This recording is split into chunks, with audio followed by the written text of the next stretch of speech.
고난 극복 변남명령 12일 성경 암송 챌린지, 여러분 오늘 10일째를 맞게 되었습니다. 9구절의 말씀을 암송하였고 변남명령책 9개의 챕터를 함께 진행해 왔는데요. 여전히 고난이라고 하는 것은 우리가 맞닥뜨리기도 부담스럽고 또 극복하기도 쉽지는 않습니다. 그럼에도 불구하고 말씀 암송하는 동안 이 또한 지나가리라, 시간도 지나가게 될 줄 믿습니다. 욥기를 보면서 욥의 세 친구들이 참 쓸모없이 말을 많이 한 것 같지만 그 말 때문에 욥은 좌절하지 않았을 거예요. 반박도 해야 되고 논박도 해야 되고 때로는 화도 나고 억울하기도 하고, 그런 순간에 욥은 생명을 유지하고 삶의 의지를 불태울 수 있었던 또 다른 하나의 에너지가 되기도 했을 겁니다. 챌린지라고 하는 건요, 도전하는 겁니다. 고난 중에 웬 도전이냐, 이런 도전을 통하여서 이 시간이 금방 가기 때문이기도 하거든요. 다시 한번 9구절의 말씀을 복습하면서 10번째 말씀으로 나아가도록 하겠습니다. 하박국 3장 17절부터 19절까지의 말씀. 하박국 3장 17절부터 19절까지의 말씀. 비록 무화과 나무가 무성하지 못하며 포도나무에 열매가 없으며 감람나무에 소출이 없으며 밭에 먹을 것이 없으며 우리의 양이 없으며 외양간에 소가 없을지라도 나는 여호와로 말미암아 즐거워하며 나의 구원의 하나님으로 말미암아 기뻐하리로다. 주 여호와는 나의 힘이시라. 나의 발을 사슴과 같게 하사 나를 나의 높은 곳으로 다니게 하시리로다. 이 노래는 지휘하는 사람을 위하여 내 수금에 맞춘 것이니라. 하박국 3장 17절부터 19절까지의 말씀. 아멘. 여기 세 구절은 변장하고 오는 축복입니다. 무화과나무가 포도나무에 또 감람나무에 밭에 아무것도 없지만 주님이 내게 복이 될 수 있는 지점이겠죠. 말씀 암송하시면서 고난을 잘 이겨내시기를 바라고, 하나님의 영적 기상 나팔 소리, 부르짖으라고 말씀하시고 또 하나님께서 우리에게 부르짖는 소리가 들리죠. 예레미야 33장 1절부터 3절 시작. 예레미야 33장 1절부터 3절까지의 말씀. 예레미야가 아직 시위대 뜰에 갇혀 있을 때에 여호와의 말씀이 그에게 두 번째로 임하니라. 이르시되 이를 행하시는 여호와, 그것을 만들며 성취하시는 여호와, 그의 이름을 여호와라 하는 이가 이와 같이 이르시도다. 너는 내게 부르짖으라. 내가 내게 응답하겠고 내가 알지 못하는 크고 은밀한 일을 내게 보이리라. 예레미야 33장 1절부터 3절까지의 말씀. 아멘. 여러분, 세상의 고난은 신음하고 원망하고 불평하지만 성도의 고난은요, 주여라고 부르짖을 수 있습니다. 이것이 또한 복이 아니고 무엇이겠습니까? 우리를 명품 만들기로 작정하신 하나님께서 우리가 기가 막힐 웅덩이와 수렁에 있을 때 끌어올리시고 새 노래를 주시는 하나님. 시편 40편 1절부터 3절까지를 같이 암송하겠습니다. 시작. 시편 40편 1절부터 3절까지의 말씀. 내가 여호와를 기다리고 기다렸더니 귀를 기울이사 나의 부르짖음을 들으셨도다. 나를 기가 막힐 웅덩이와 수렁에서 끌어올리시고 나의 발을 반석 위에 두사 내 걸음을 견고하게 하셨도다. 새 노래 곧 우리 하나님께 올릴 찬송을 내 입에 두셨으니 많은 사람이 보고 두려워하여 여호와를 의지하리로다.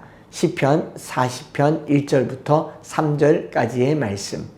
아멘. 현실은 기가 막힐 웅덩이와 수렁이지만 하나님께서 우리의 발을 반석 위에 두시고 우리의 걸음을 견고하게 하신 분이 하나님이시죠. 그래서 이것을 뚫고 노래하는 겁니다. 새 노래를 부르는 겁니다. 그리고 그 사람들을 보면서 많은 사람이 여호와를 의지하게 될 줄 믿습니다. 하나님께서 저와 여러분들을 정말 빛나고 값지게 사용하여 주실 줄 믿습니다. 자, 오늘은 네 번째 파트, 용광로를 시작하게 됩니다. 207페이지부터 시작되는 하나님의 용광로.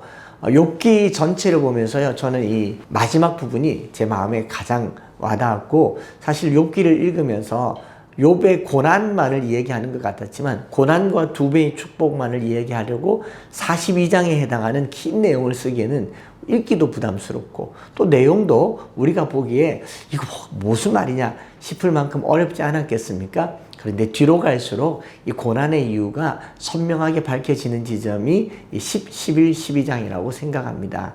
그래서 저와 함께 오늘 10일째 지혜를 재련하는 하나님의 용광로, 용광로는 불태우는 거죠. 불태울 때 광석을 녹여서 불필요한 불순물을 태워 없애거나 녹여서 필요한 광물을 뽑아내는 것을 용광로라고 하지 않습니까? 많은 불순물 속에 섞여 보이지 않던 소량의 광물이나 진귀한 금이나 보석으로 드러나기도 합니다. 그래서 고난의 용광로라는 이미지를 욥기 28장에서 찾아보게 됩니다. 이 고난의 용광로를 통해서 얻게 되는 가장 값진 것이 무엇인가를 보는 거죠. 28장 1절부터 28절까지의 참 많은 내용의 기록이 되어 있는데 28장은 이 욥기 전체에서 좀 독특한 위치를 가지고 있어요. 욥과 친구들과의 세 차례의 논쟁이 끝나고 27장의 마지막 두 장 26장과 27장은 욥의 마지막 반론이에요. 얘들아 그런 거 아니야. 너희는 이걸 몰라. 그러면서 이제 마지막 반론을 하고 그 다음에 29장부터 31장까지는 욥이 최후 변론, 하나님께 긴 독백의 형태로 최후 변론을 합니다. 그런데 28장은 세 친구와의 세 번 논쟁이 마무리되고 29장부터 이어질 긴 독백 사이에 분위기를 전환하는데 욥기 전체의 주제를 결정하는 중요한 내용이 여기 들어와 있습니다. 그게 뭐냐면은 독자적인 지혜에 대한 이야기를 쓰고 있어요. 앞의 말과도 어울리지 않고 뒤의 말과도 어울리지 않는데 이걸 이제 학자들은 지혜의 송가라고 얘기합니다. Song of Wisdom이죠. 지혜에 관련된 노래라고 얘기할 만큼 이제 지혜를 높이 사고 있는 부분인데요. 세 친구들과 욥이 다람쥐 쳇바퀴 놀듯이 공방을 했고 서로의 신경은 날카로워져 있고 서로의 관계는 피폐해졌지만 여전히 돌파구를 찾지 못했을 때 돌파구 없이 논쟁이 끝나려고 할 즈음에 욥이 어떤 한 이야기를 꺼내고 있는 주제가 있는데 지금 욥기 1장부터 27장까지는 주제가 고난이에요. 고난이 왜 임했고 하나님은 의로우신데 사람은 왜 고난을 당하느냐? 죄 때문이냐? 아니다. 나는 억울하다. 이러면서 고난에 대한 이야기를 하다가 28장에 와서 전혀 생뚱맞은 주제를 이야기합니다. 그게 뭐냐면 바로 지혜입니다. 지혜. 지혜라는 주제로 28장 전체를 쓰거든요. 우리가 구약 성경에서 욥기, 시편, 잠언, 전도, 아가서를 시가서라고 얘기하기도 하고 그 중에 욥기, 잠언, 전도서를 지혜서라고 얘기합니다. 잠언은 우리가 잘 아는 너무 선명한 지혜이죠. 그래서 자녀들에게 지혜를 얻게 하려고 잠언을 매일 한 장씩 읽게 하는 것도 좋고요. 그러나 이 잠언이 말하는 지혜를 우리는 보편지혜라고 해서 처세술이죠. 잠언에는 이스라엘의 구속이라든가 십자가의 은혜라든가 하나님의 전능하심 이런 게 없고요. 처세술이 나와 있습니다. 상가 집에 가라, 음녀를 피하라, 또 이런 여러 인간의 처세를 담고 있는 것이 잠언입니다. 그래서 예수님을 모르는 사람도 잠언은 다 좋아해요. 성공하는 법을 알려주니까. 그렇지만 잠언을 읽을 때는 반드시 전도서도 읽게 합니다. 왜냐? 성공한 사람들에게도 느닷없이 찾아오는 헛되고 헛되니 헛되고 헛되니 이 다 바람을 잡으려는 것이로다. 그러니까 잠언의 지혜를 가지고 성공한다고 하여도 인생의 끝은 허망하다. 여호와를 경외하라가 전도서의 이야기이겠죠. 잠언과 전도서를 모아서 그 한 사람의 특별한 인생이 사례로 나타나는 것이 욥기입니다. 욥은 여호와를 경외하는 사람. 여호와를 경외하는 사람 어떤 사람입니까? 지혜의 근본이라고 했잖아요. 욥은 잠언의 지혜대로 살아서 성공했지만 그럼에도 불구하고 고난을 당했습니다. 전도서의 이야기죠. 날 때가 있고 죽을 때가 있고 아플 때가 있고 건강할 때가 있고 욥은 고난의 때를 보내잖아요. 그러면서 욥기를 지혜의 문학으로 지혜의 문헌으로 풀어가는 것이 28장의 지혜라고 하는 이 단어로 연결되어진다라는 겁니다. 그래서 인간이 고통을 겪는 유무는 죄 때문이다. 또는 하나님의 공의와 정의, 또 신정론에 의해서 판단할 수 있다고 생각했던 세 친구들의 견해가 있었지만 욥은 그거 말고도 있을 것이다. 내가 고난당하는 것이 반드시 죄 때문은 아닐 거다. 하나님이 불의해서도 아니지만 내가 죄가 있어서 고난당하는 것도 아닐 텐데 이 고난의 때에 이 고난은 나에게 무엇을 주는가 하면서 사고의 전환을 가져오는 것이 바로 이 28장입니다. 여러분 우리 보통 고난당하면요 성도들은 갑작스러운 고난이나 고통 당하면 제일 먼저 하는 게 뭐냐면 회개합니다. 혹시 내가 교회 봉사를 잘 안 했나? 목사님 말씀에 순종하지 않은 게 있나? 성경 말씀대로 살지 않은 게 있나? 11조를 떼먹진 않았을까? 주일 성수를 잘못한 건 아닐까? 마치 하나님께서 4대 천왕처럼 우리 행동 일거수일투족을 지켜보고 있다가 뭔가를 잘못하면 고난을 주시는 분처럼 생각하기가 십상입니다. 그래서 고난당하면 첫 번째로 회개 기도를 해요. 대부분은 여기에 걸리긴 합니다만은 돌이켜 생각해봐도 그렇다 치면 나보다 더 회개할 것 많은 사람이 고난 안 당하잖아요. 이러면 또 우리 속상하지 않겠습니까? 못 참잖아요. 억울하지 않습니까? 다윗이 악인의 형통함을 이렇게 속상해했던 것이죠. 이쯤에 욥이 훌륭한 말을 해요. 고난의 때에 지혜와 고난의 연관성을 말하고 있는 내용이 이 책 10번째 장 그리고 욥기 28장에 나와 있습니다. 그러면서 지혜는 어디에 있으며 어떻게 지혜를 찾을 수 있는가? 28장의 주제는 선명해요. 인간은 지혜를 찾아 헤매지만 그 지혜가 찾기 쉽지 않고 감추어져 있다라는 겁니다. 그렇기 때문에 광물과 보석을 캐내기 위해서 온갖 수고를 다해서 마침내 찾아내듯이 지혜를 찾아야 된다. 즉 고난당하는 사람은 고난의 원인을 찾을 것이 아니라 고난을 극복하기 위해서 지혜를 구해야 된다. 하나님 어떻게 할까요? 하나님 지혜를 주십시오. 기도해야 된다라는 것이죠. 왜 그러냐? 진작에 욥기 1장 1절과 8절, 2장 3절에 하나님께서 욥을 뭐라고 얘기합니까? 하나님을 경외하고 악을 멀리하는 사람. 이거 자문에서 본 적 있지 않습니까? 여호와를 경외하는 것이 지혜의 근본이라고 했잖아요. 그러니까 욥은 정말 지혜로운 사람이었어요. 지혜로운 사람이었기 때문에 잠언 15장 33절 여호와를 경외하는 것이 지혜의 훈계라 겸손은 존귀의 길잡이니라 라고 말하는 이 지혜로운 자, 그 지혜로운 자가 고난당할 때는요 더 깊은 지혜를 구하라고 하는 깊은 지혜를 주시는 하나님의 섭리가 있다라는 겁니다. 찾기도 어렵고 사고 팔기도 어려운 것이 지혜인데 욥기 28장에는요 갖은 종류의 광물이 다 소개되고 있습니다.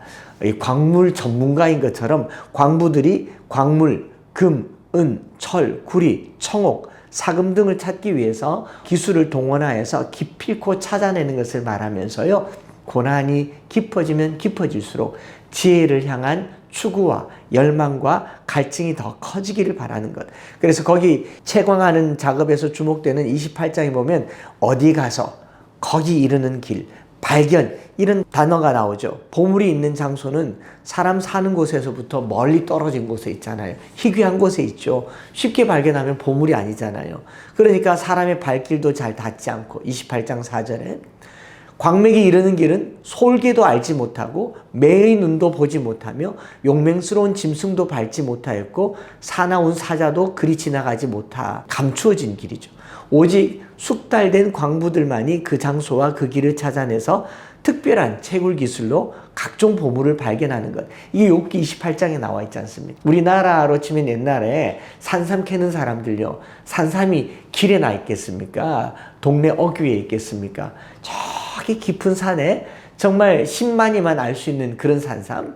그래서 발견하면 신봤다 할 만큼 산을 샅샅이 뒤져서 발견하는 것이 산삼이라고 한다면 우리가 지혜를 찾을 때도 이렇게 찾아야 된다. 광물을 찾는 것이 어렵지만 지혜를 찾는 것은 그보다 훨씬 어렵다고 강조합니다. 욥기 28장 12절부터 14절에 그러나 지혜는 어디서 얻으며 명철이 있는 곳은 어디인고 그 길을 사람이 알지 못하나니 사람 사는 땅에서는 찾을 수 없구나. 깊은 물이 이르기를 내 속에 있지 아니하다 하며 바다가 이르기를 나와 함께 있지 아니하다 하느니라. 광물과 달리 지혜는요 장소와 길도 발견할 수 없다라는 겁니다. 어떤 값을 치르고도 살 수 없는 게 지혜입니다.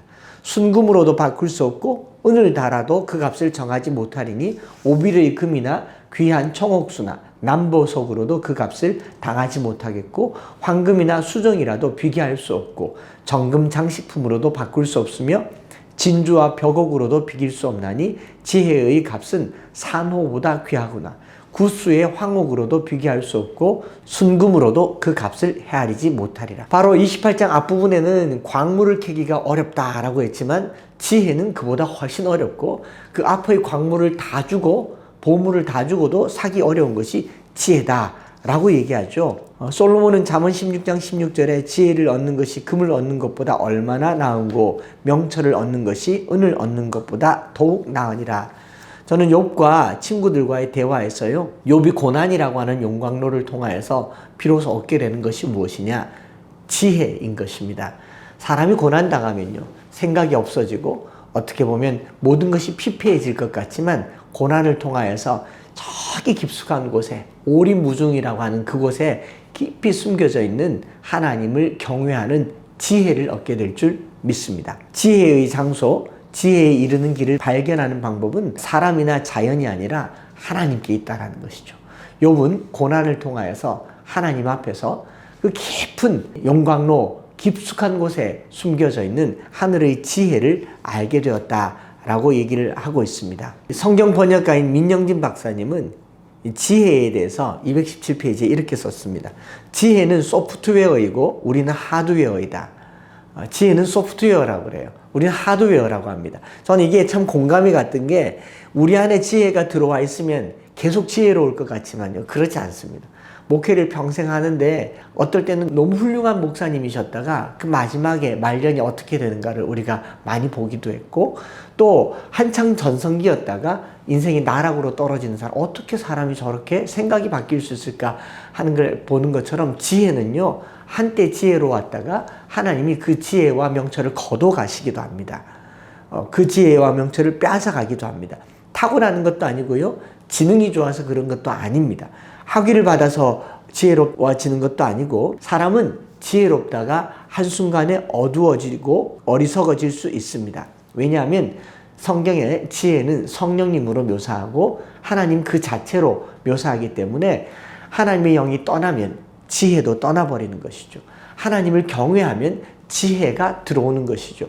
오늘 우리 부모님들이 자녀들을 공부시킬 때 책을 많이 읽힙니다. 경험을 많이 하게 하고 또 학원도 많이 보냅니다. 아이들이 지혜로울 것 같은데 의외로 성적은 좋은데 지혜롭지가 못해요. 학력이 좋은데 사기를 당합니다. 실력이 있는데 실패를 합니다. 이 모든 것이 무엇 때문일까요? 지혜를 못 찾아서 그렇습니다. 고난은 우리로 하여금 지혜를 알게 해줍니다. 노아도 지혜로웠고 아브라함, 에서, 야곱, 삼손, 다윗 모두 다 지혜로웠지만 일순간에 어리석어지기도 한다라는 것이죠. 지혜는 우리를 소유할 수 있으나 우리는 지혜를 소유할 수 없다라는 겁니다. 그러려면요, 고난이라는 용광로를 통해서 하나님을 경외함으로 자기를 낮추고 겸손함으로 낮아지는 것.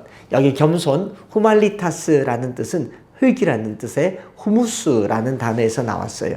인간을 뜻하는 영어 단어 휴먼도 후무스에서 나왔는데요. 그럼 인간은 뭐란 말이죠? 흙이란 말이죠.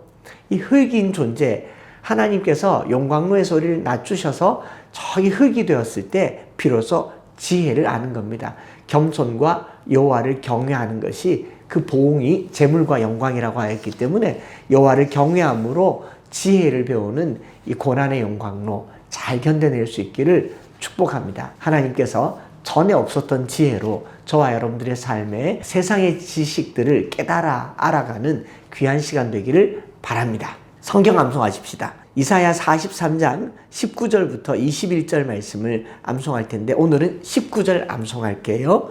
여러분 책에 220페이지에 나와 있는 4번 끊어서 5번씩 하도록 하겠습니다. 이사야 43장 19절입니다. 보라 내가 새 일을 행하리니 5번 시작. 보라 내가 새 일을 행하리니, 보라 내가 새 일을 행하리니, 보라 내가 새 일을 행하리니, 보라 내가 새 일을 행하리니, 보라 내가 새 일을 행하리니. 이제 나타날 것이라. 시작. 이제 나타날 것이라. 이제 나타날 것이라. 이제 나타날 것이라. 이제 나타날 것이라. 연결할까요? 보라 내가 새 일을 행하리니 이제 나타날 것이라. 보라 내가 새 일을 행하리니 이제 나타날 것이라. 보라 내가 새 일을 행하리니 이제 나타날 것이라. 보라 내가 새 일을 행하리니 이제 나타날 것이라. 한 번 더. 보라 내가 새 일을 행하리니 이제 나타낼 것이라. 보라 내가 새 일을 행하리니 이제 나타낼 것이라. 보라 내가 새 일을 행하리니 이제 나타낼 것이라. 자, 그 다음에요. 너희가 그것을 알지 못하겠느냐. 5번. 너희가 그것을 알지 못하겠느냐. 너희가 그것을 알지 못하겠느냐. 너희가 그것을 알지 못하겠느냐. 너희가 그것을 알지 못하겠느냐. 너희가 그것을 알지 못하겠느냐. 너희가 그것을 알지 못하겠느냐. 연결해 보겠습니다. 보라 내가 새 일을 행하리니 이제 나타낼 것이라. 너희가 그것을 알지 못하겠느냐. 보라 내가 새 일을 행하리니 이제 나타낼 것이라. 너희가 그것을 알지 못하겠느냐. 보라 내가 새 일을 행하리니 이제 나타낼 것이라. 너희가 그것을 알지 못하겠느냐. 자, 그 다음 5번 하겠습니다. 반드시 내가 광야의 길을 사막의 강을 내리니. 시작. 반드시 내가 광야의 길을 사막의 강을 내리니.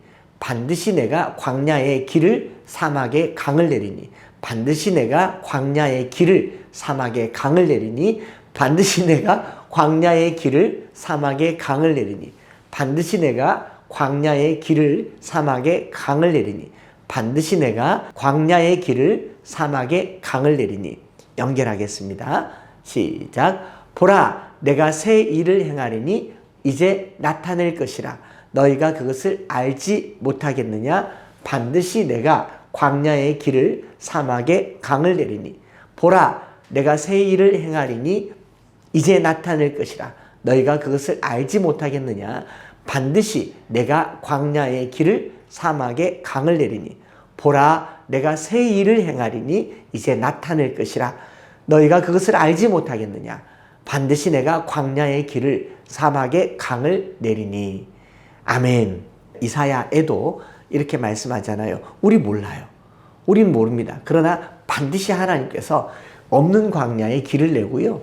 없는 사막에 강을 내시는 분은 하나님이십니다. 하나님의 지혜에 이르는 그 과정에 고난이 있지만 이 고난을 뚫고 하늘의 지혜를 엿보는 시간 되기를 축복합니다. 기도하겠습니다. 하나님 아버지, 깊은 고난 가운데 고난의 원인을 찾고 이유를 찾지만 그러나 이제 고난 극복을 함께 해나가는 과정에 지혜를 구합니다. 여호와를 경외하면서 악에서 떠나게 하시고 우리 인생이 흙인 줄 알아 하나님께 엎드려 겸비하게 주님 앞에 나아갈 때에 땅에서 찾을 수 없는 금은 보화보다 더 값지고 더 존귀한 지혜를 허락하여 주옵소서. 나를 사랑하는 자들이 나의 사랑을 입으며 나를 간절히 찾는 자가 나를 만날 것이니라. 주님 말씀하신 것처럼 지혜이신 하나님을 사랑하며 지혜이신 하나님을 간절히 구하오니 고난 가운데 있는 성도들에게 지혜를 더하셔서 고난을 이기게 하시고 말과 뜻과 행실과 눈빛에서 하늘의 지혜가 흘러넘치게 하여 주시옵소서.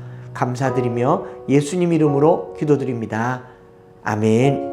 오늘은 특별히 그렇게 기도하면 좋겠어요. 광야의 길을 사막의 강을 내시는 하나님, 우리가 잘 모릅니다. 지혜를 주시옵소서. 지금 이 상황에서 내가 어떻게 고난을 돌파해야 할지 알지 못하겠습니다. 방법을 써보고 사람을 만나보고 상담을 받아보지만 그것보다 더 중요한 건요, 하늘의 지혜를 얻는 겁니다. 저와 함께 기도하면서 지혜를 더하여 달라고 함께 기도하겠습니다.